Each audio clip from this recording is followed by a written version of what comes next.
Hey y'all, I am back with another video. As you guys can tell by the title of this video, I will be showing you guys how to do Insta-locks. So I'm starting off with a wash, as I do with all my clients. All my clients get their hair washed with any service. So we're starting off on clean hair. This is the 3 tools I will be using, and I say this in every video. If your client has a taper or any type of haircut, make a barrier, okay? So that's what I'm doing right now. This client here is growing out his taper, so he asked me to braid it, and as you guys know, I'm a loctician. I'm not a braider. I am teaching myself how to braid and become a better braider. So I tried my very best, and that's all that matters, to braid the back of his head. And I couldn't catch all of the hair, so I just put the clips to make the barrier and make sure that none of the hair from his taper was getting into the locks. So part 2, when it comes to Insta-locks, I always tend to either pre-section or pre-part, just because it makes the process a lot easier, faster, and smoother. Mind you guys, this is a 6 to 12 hour process in a 10-minute video. So keep that in mind. So right now I'm just doing the ear to ear part, and that's basically just a section of the hair. So his hair is parted into 3 parts, as you guys can see right here. So I already pre-parted the back, and right now I'm just detangling it. You guys don't want to detangle the hair too much because we're really just going to nap it right back up, but just for the sake of the client's hair, I detangled it just a little bit. So this is me going back and redefining the parts, and then I coiled the roots and pre-section here. This is me pre-sectioning. So as you guys can see, I already have the parts laid out of where the locks are going to be. Okay, part 3. This is where the magic happens. So I'm going to back comb the hair to nap it up. Literally just comb the hair up, and then I take my crochet needle. This is a 0.75 millimeter needle. Right now I'm starting with the hook facing up. So you're going to grab the hair, flip the hook, grab hair again, and interlock it. Literally, that is what you're doing. You're grabbing a piece of hair, you're turning your hook, and you're putting that hair into the loop that you've made with the hook. And as I'm editing this video, I'm like, dang, like this looks crazy and so hard, but it's really not. And please don't say anything about my needle or my crochet hook. Somebody said that my crochet hook looked like it was on life support. Look, it's saving lives out here, so it doesn't matter, okay? But once I get to the bottom of the lock, I fold the hair and just crochet it. Again, this is just a preference thing, so the ends aren't scraggly. This also depends on the hair texture and the length of the hair.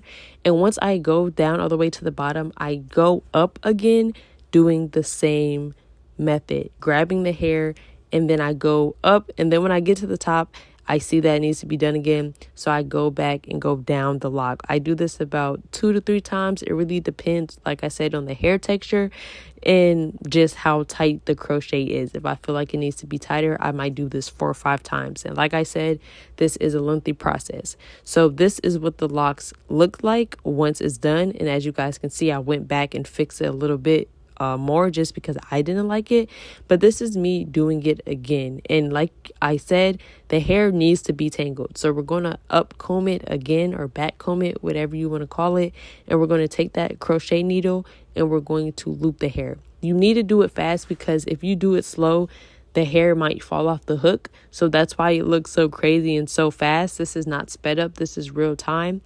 So you just need the hair to be on the hook, okay? And I'm going to do this a bunch of times just so you guys can get it.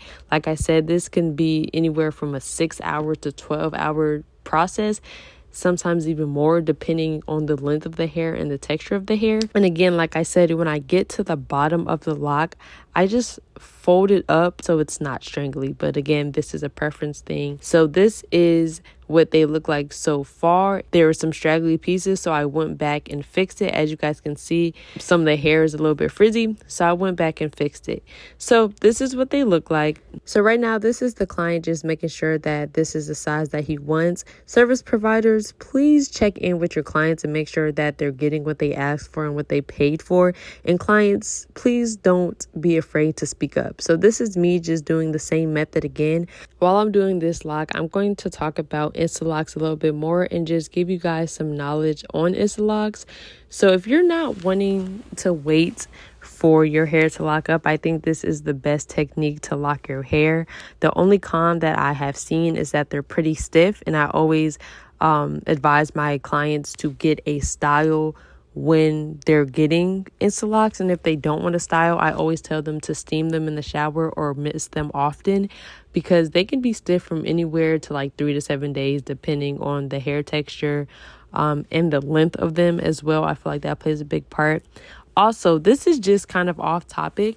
Clients and braiders and locticians, the sizing of your parts does not equal the size of your locks or your braids.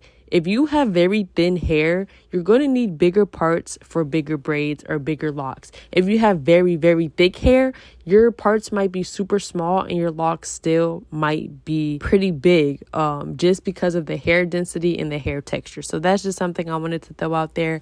But if you're thinking about getting Instalocks, I say do it. They're a little bit expensive just because of how long it takes. If you don't want to wait for your hair to lock, go ahead and do it. So this is me just two-stranding the client's hair. Like I said, he wanted a style, and I do advise people to get a style, whether it's 2 strands, barrel twists, updos, whatever. Putting them in a style kind of hides that stiffness. And that's why I recommend getting a style. But this is the first row done. This took about 45 minutes. This whole process took about 6 hours. If you guys watch in the background, you guys can see that we watched about like 3 movies. And this is why I pre-part. Look how fast I just had to take this clip out and boom, the next row. I just go ahead and pre-part it. Boom. I could go ahead and start crocheting just like that. So that's why I recommend pre-parting and pre-sectioning. But right now I'm just doing the same technique. I'm going to let this video play for about the last 2 minutes. I'm going to just put some music over. And yeah, I'll see you guys when I'm done.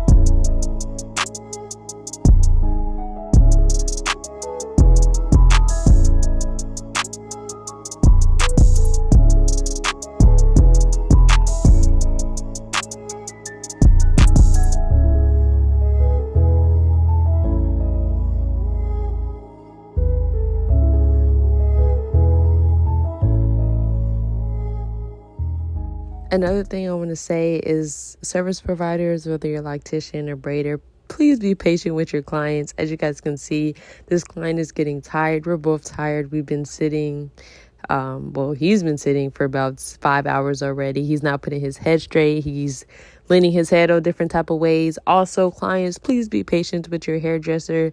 We're tired too, okay? Just work with us, okay? Please.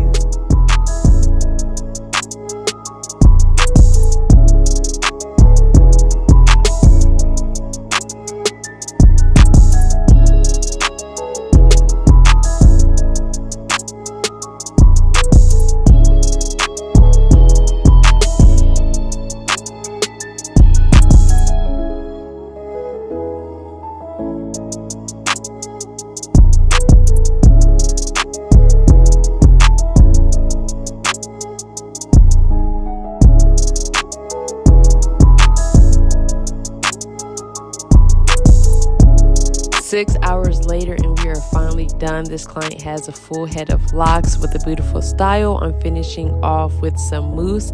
Y'all comment down below and let me know what tutorials you guys want next, and make sure you subscribe so I can keep putting out more videos. I'll see you in the next one. All right, bye.